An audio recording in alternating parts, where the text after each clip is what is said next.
আমার সোনার ঘটিটা চুরি হয়ে গেল গো। মহারাজ, আমার আপনাকে কিছু বলার আছে। বলো বলো সভাকবি, কি বলার আছে তোমার? মহারাজ, আপনাকে কি যে বলি, বলতেই আমার বুক কেঁপে উঠছে মহারাজ। কেন কেন সভাকবি, কি এমন হলো বলো, আহা বলোই না।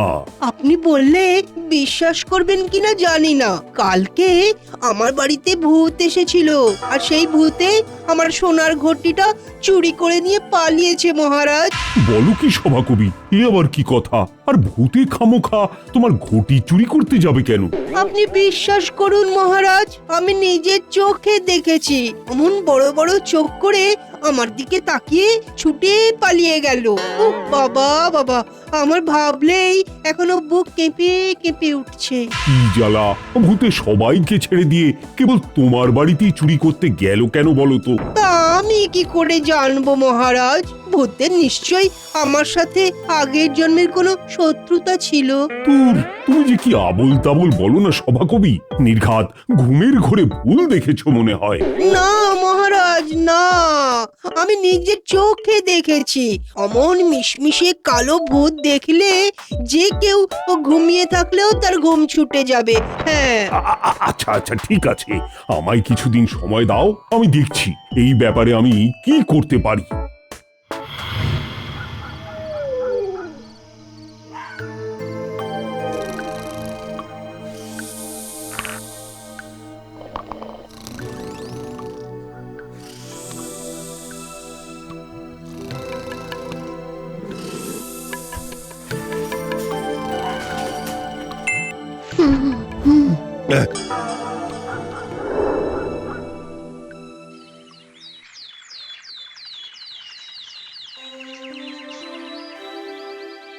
মহারাজ, সর্বনাশ হয়ে গেছে মহারাজ। সে কি সেনাপতি, তোমার আবার কি হলো? মহারাজ, ওই আগের দিন সভাকবির কথায় আমরা কেউ সেভাবে বিশ্বাস করিনি, কিন্তু কাল কাল আমার বাড়িতেও ভূতে চুরি করতে এসেছিল। আমি নিজের চোখে সে ভূত দেখেছি মহারাজ। দেখলেন তো মহারাজ, আগের দিন আপনারা কেউ আমার কথা বিশ্বাস করছিলেন না। এ তো ভারী মুশকিলে পড়া গেল দেখছি। এবার তো এই ব্যাপারটা নিয়ে আমায় রীতিমতো ভাবতে হচ্ছে। হ্যাঁ মহারাজ, এইবার ভাবুন, না হলে আমরা সবাই সর্বশান্ত হয়ে যাব। হ্যাঁ হ্যাঁ মহারাজ, একটা কিছু ব্যবস্থা করুন। বেশ বেশ ঠিক আছে, এখন তোমরা বাড়ি যাও, আমি দেখছি কি করা যায়। আচ্ছা গোপাল, এ কি গেরোয় পড়া গেল বলো দেখি? ভূতে আবার চুরি করবে কেন? তা সবাই যাই বলুক না কেন, আমার বিশ্বাস হয় না যে এটা ভূতের কাজ। তুমি কি বলো? হ্যাঁ মহারাজ, সে তো বোঝাই যাচ্ছে যে এ নির্ঘাত কোনো মানুষের কাজ। তবে সবাই একে ভূত বলে ভুল করছে কেন, সেটাই খুঁজে বার করতে হবে মহারাজ। সেটাই তো তোমায় খুঁজে বার করতে হবে গোপাল। মহারাজ, আপনি একদম চিন্তা করবেন না, আমি দেখছি কি করা যায়। তার আগে বরং আপনি এক কাজ করুন। শোনো শোনো শোনো, সবাই মন দিয়ে শোনো। মহারাজ কৃষ্ণচন্দ্র জানিয়েছেন, কয়েকদিন ধরে কৃষ্ণনগর গ্রামে একজন চোর রাতের বেলা ভূত সেজে চুরি করছে। যে তাকে ধরিয়ে দিতে পারবে সে 100 স্বর্ণমোহর পুরস্কার পাবে। শোনো শোনো শোনো।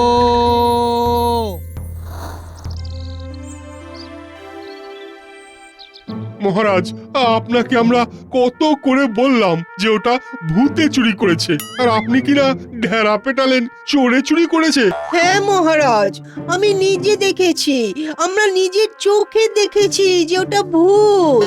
সে কি ভয়ঙ্কর চেহারা বাবা। শোনো, চোর হোক বা ভূত, চুরি করলে সে তার শাস্তি পাবেই, আর তাকে ধরা আমার কর্তব্য। তাই আমাকে আমার কাজ করতে দাও, আর এর মধ্যে তোমরা আর বেশি নাক করিও না। আচ্ছা মহারাজ। আপনি যা বলবেন তাই হবে।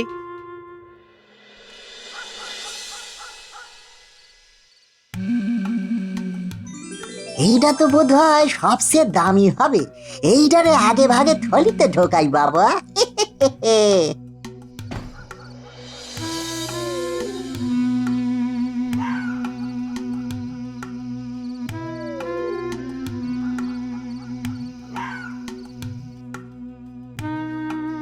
কিরে এনেছিস?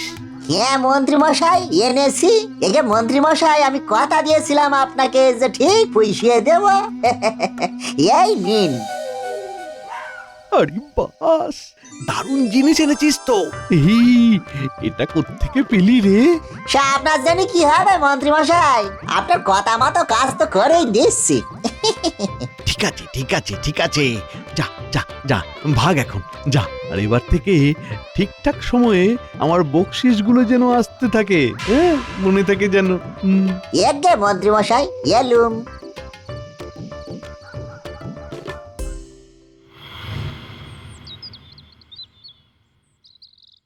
মহারাজ মহারাজ, আমার সর্বনাশ হয়ে গেছে মহারাজ। কাল রাতে আমার বাড়িতেও ভূতে চুরি করতে এসেছিল।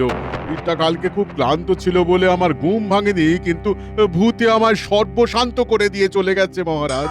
সে কি, শেষমেশ তোমার বাড়িতেও ভূতে হানা দিল? আরে তাহলে আর বলছি কি মহারাজ, আরো কি জানেন, আমার সবচেয়ে প্রিয় আর দামি পান্নার আংটিটাও ভূতে চুরি করে নিয়ে গেছে। তার জন্য আমার ভীষণ মন খারাপ মহারাজ। এ তো খুবই দুঃখের কথা রাজ জ্যোতিষী, শুনে আমারও খুব খারাপ লাগছে। আর দেখছি দেখছি আমি যত তাড়াতাড়ি সম্ভব কিছু একটা ব্যবস্থা করার। আচ্ছা রাজ্যোতিষী, আপনার আংটিটা কেমন দেখতে ছিল একটু বলবেন? হ্যাঁ গোপাল, ওটা ওটা সোনার ওপরে একটা বড় মতো পান্না ছিল। আমি হলফ করে বলতে পারি এই গোটা কৃষ্ণনগরে অমন পান্নার আংটি আর কোথাও দেখতে পাবে না তুমি। আচ্ছা রাজ্যোতিষী, আপনি কয়েকটা দিন সবুর করুন, আমি দেখছি কি করা যায়। সে তোমরা দেখো কি করতে পারো। আজ আমার একেবারে মন ভালো নেই মহারাজ, আমায় অনুমতি দিন, আজ আমি তাড়াতাড়ি চলে যেতে চাই। বেশ বেশ, তোমায় আজ আর আমি আটকাবো না। যাও যাও, তুমি বাড়ি যাও। আর হ্যাঁ, সভা আজকের মতো এখানেই শেষ হলো। তোমরা সবাই এখন আসতে পারো। কি হে মন্ত্রী, আজ এত দেরি? রাজসভা তো শেষই হয়ে গেল। কি বলি মহারাজ, কাল থেকে পেটটা বড় জ্বালাচ্ছে। রাতেই দুবার উঠতে হয়েছিল, তাই রাতেও ভালো ঘুম হয়নি, তাই আর কি। ও তাই বলো। মন্ত্রী মশাইয়ের হাতে রাজ্যোতিষী যেমন আংটির কথা একটু আগে বলে গেল, সেরকম আংটি কেন? ব্যাপারটা তো ঠিক সুবিধের মনে হচ্ছে না। গোপাল, এইবার কিন্তু ব্যাপারটা বেশ গুরুতর বলে মনে হচ্ছে। পরপর রাজসভার 3 সদস্যের বাড়িতে চুরি, এবং তোমার কথা মতো ঢেঁড়া পিটিয়েও তো কোনো কাজ হলো না। এবার যে তাড়াতাড়ি কিছু একটা ব্যবস্থা করতেই হবে। আমার আমার একটা আর্জি আছে মহারাজ, এই ব্যাপারে আমি আপনার সাথে একটু আলাদা করে কথা বলতে চাই। হ্যাঁ, যত সব বাড়াবাড়ি, সব সময়ই ওনার আলাদা করে মহারাজের সাথে কথা বলতে হবে। শুধু এই নেব সেই নেব, এই ধান্দা। হ্যাঁ মন্ত্রী মশাই, আপনার মতো সৎ যদি হতে পারতাম তাহলে যে এই জীবনটা ধন্য হয়ে যেত। কিন্তু কি করব বলুন, লোভে পাপ আর পাপে মৃত্যু। হ্যাঁ সেটাই সেটাই সেটাই, যত তাড়াতাড়ি বুঝবে ততই তোমার মঙ্গল। না হলে একদিন এই লোভের চক্করেই তুমি মারা পড়বে গোপাল। ধন্যবাদ মন্ত্রী মশাই, আমাকে আগে ভাগে সাবধান করে দেবার জন্য। তোমরা এই সাপে নেউলের মতো সবসময় লেগে যাওয়াটা বন্ধ করো তো। চলো চলো তো গোপাল, কি বলবে, চলো।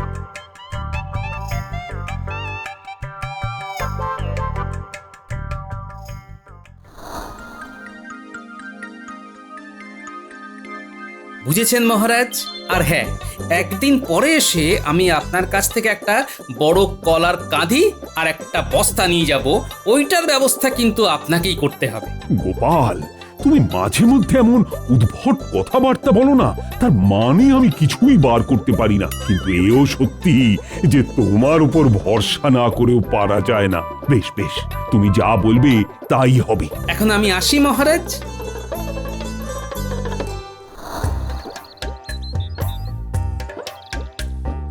ওই গো গিন্নি, কোথায় গেলে? তাড়াতাড়ি খাবার দাও, ভীষণ জোরে খিদে পেয়ে গেছে গো। পেটে খাবার না পড়লে বুদ্ধিতে আর শান দেওয়া যাবে না, বুঝলে? তা কি এমন রাজকার্য করছো গো যে বুদ্ধিতে শান দিতে হবে? সেটাই তো খুঁজে বার করছি গিন্নি। আচ্ছা শোনো, আজ সন্ধেবেলা আমার একটা কাজে বেরোতে হবে, বুঝলে? এই বলো কি গো, তোমার কি কোনো ভয় ডর নেই নাকি? কেন বলো তো গিন্নি? কেন তুমি জানো না এই গ্রামে কেমন ভূতের উপদ্রব হয়েছে? এই গোটা বাড়িতে আমাকে একা ফেলে রেখে তুমি রাত পর্যন্ত ঘুরে বেড়াবে?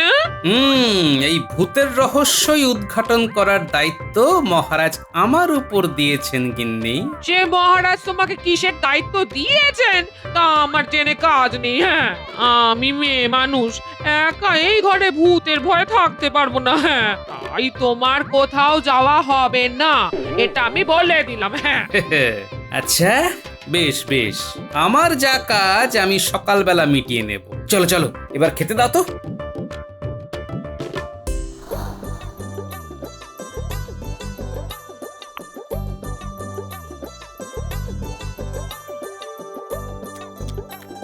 তিন চার দিন ধরে চুরিটা হচ্ছে, আর চুরিটা এমন সময় করা হচ্ছে যে সময় পূর্ণিমার চাঁদ ওঠেনি আর অমাবস্যার পরপর।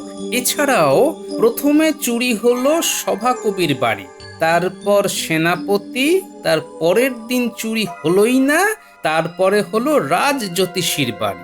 অর্থাৎ চোর বেটার রাজসভার লোকজনই প্রধান লক্ষ্য। তাহলে পড়ে রইলাম আমি, মন্ত্রীমশাই, রাজবৈদ্য, বিজ্ঞানী।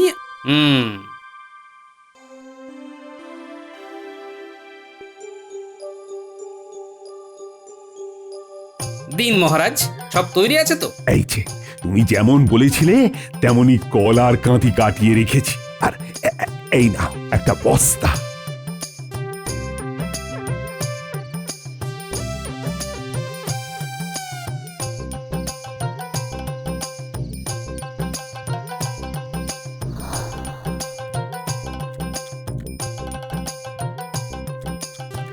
বলি হ্যাঁ গো, তুই কি একেবারে পাগল হয়ে গেলে নাকি? হ্যাঁ? আজ রাতে আমি তোমাকে আর খেতেই দেব না। হ্যাঁ, এক কাঁদি কলা একটা মানুষ এক নিমেষে শেষ করে ফেললো গো। এবার আমার কাজ হলো যতজনের বাড়ি চুরি হয়নি তাদের বাড়ির সামনে কলার খোসা ফেলা। আগে আমার বাড়ির সামনে ফেলি, এই দরজার সামনে ফেলে দিই, ব্যাস। এরপর একে একে রাজবৈদ্য, মন্ত্রী আর বিজ্ঞানীর বাড়িতে ফেলতে হবে। চলো গোপাল, সারা রাত ধরে এখন কলার খোসা ফেলো। ভূত বেটা মাঝ রাতে চুরি করতে বেরোবে, ঠিক সময় ফাঁদ পেতে রেখেছি। বাবা, বারে বারে ঘুঘু তুমি খেয়ে যাও ধান, এবারে গোপাল তোমার বধিবে পরাণ।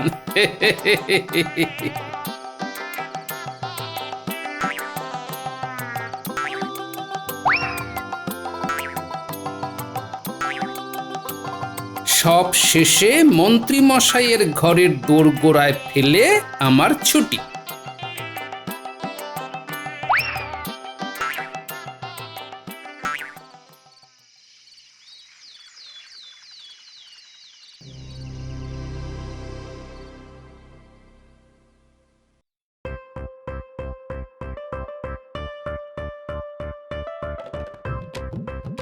রাজবৈদ্য মশাই, আপনি আমারে বাঁচান। কেন রে, তোর আবার কি হলো? আসলে কাল রাতের বেলা সিঁড়ি থেকে পড়ে গিয়ে কোমরে ভীষণ চোট পেয়েছি। উড়ি বাড়ি। তুই তো থাকিস উড়ে ঘরে, সিঁড়ি কোথা থেকে পেলি? মানে মানে হয়েছে কি, আমি আমার পিসির বাড়ি গেছিলাম তো কাল রাতে। তা পিসির বাড়িতে সিঁড়ি আছে, সেইখান থেকে পাটা পকাত করে পিছলে করে পড়ে গেছি গো। উড়ি বাড়ি। তা কই দেখি, কোথায় লেগেছে দেখি। তুই বেটা এখানে? হ্যাঁ, তোকে আমি কাল থেকে খুঁজছি। মানে মন্ত্রী মশাই। মন্ত্রী মশাই, আপনি এখানে? আর বলো না রাজবৈদ্য, কাল গিন্নি ঘুমের ঘোরে লাথি মেরে বিছানা থেকে ফেলে দিয়েছে। কোমরে ভীষণ ব্যথা, ঠিক মতো চলতে পারছি না, একটা ওষুধ দাও না। একই দিনে দুজনের একসাথে কোমরে লাগলো। এতে এতে অবাক হওয়ার কি আছে? আর একটা চোট ছেঁচড়ের সাথে তুমি আমাকে তুলনা করছো? তোমার কি মনে হয় আমি মিথ্যে কথা বলছি? না না না, আমি তা বলিনি। তাহলে তুমি কি বলছো? এক্ষুনি আমাকে ওষুধ দাও।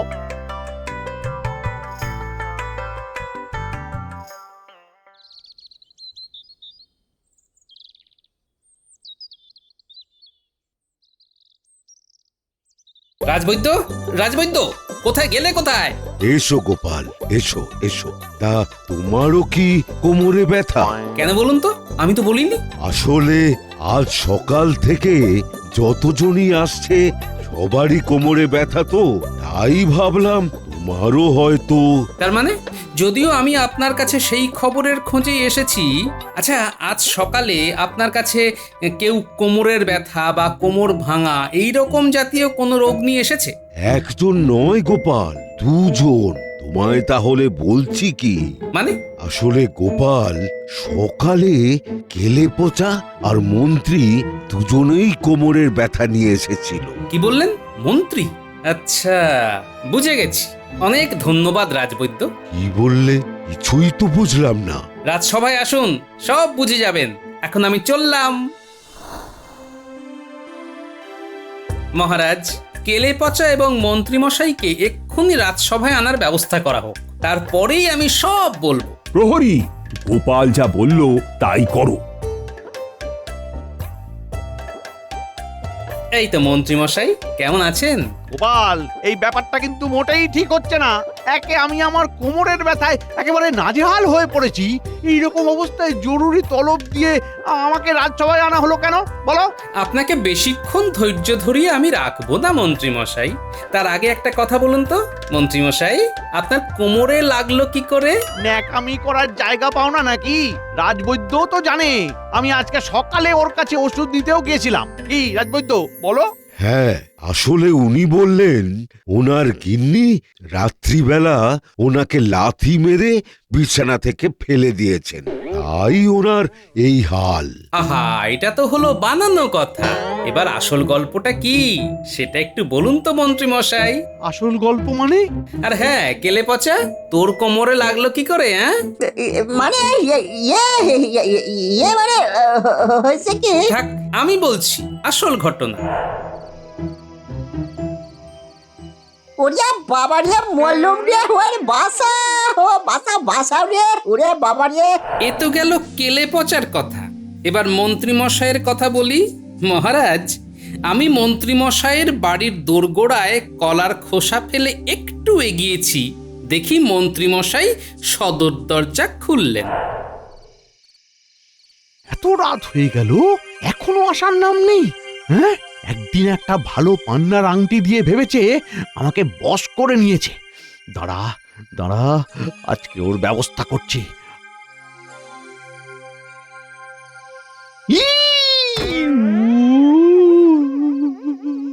ওরে ওরে, কে আছিস? আমায় ধরে তোল তোল। ওরে বাবারি, কে বেটা এখানে কলার খোসা ফেলে রেখেছিস? ওরে বাবারি, উ আচ্ছা, তার মানে মন্ত্রীমশাই এই চুরির মধ্যে আছে। ভালোই হয়েছে, থাকুক পড়ে। না মহারাজ, গোপাল সব মিথ্যে বলছে। ওর যত সব ভুলভাল কথা, সব সময় ওর ব্যক্তিগত আক্রোশ আমার উপরে দেখায় মহারাজ। তাই নাকি মন্ত্রীমশাই? আচ্ছা, আর একটু অপেক্ষা করুন। রাজ্যতীষী, আপনি বলেছিলেন না আপনার একটা পান্নার আংটি নাকি ভূতে চুরি করেছে? হ্যাঁ, আমি তো তাই বলেছিলাম। তা মন্ত্রীমশাইয়ের হাতের দিকে তাকিয়ে দেখুন তো, এটাই আপনার সেই আংটি কিনা? হ্যাঁ গোপাল, হ্যাঁ এটাই তো আমার সেই আংটি। কিন্তু মন্ত্রীমশাই, এই আংটি আপনার কাছে কি করে গেল? তুই কি এবার নিজের মুখে পুরোটা স্বীকার করবি? কি করে দুই ভূত একসঙ্গে মিলে গেল? না আমি পেয়াদা ডাকিয়ে গারদে পুরে রামধলাই খাওয়াবো? হ্যাঁ, আমি বলতেছি, আমি সব বলতেছি। সেদিন রাত্রিবেলা আমি মন্ত্রীমশাইয়ের বাড়ি চুরি করতে গেছিলাম।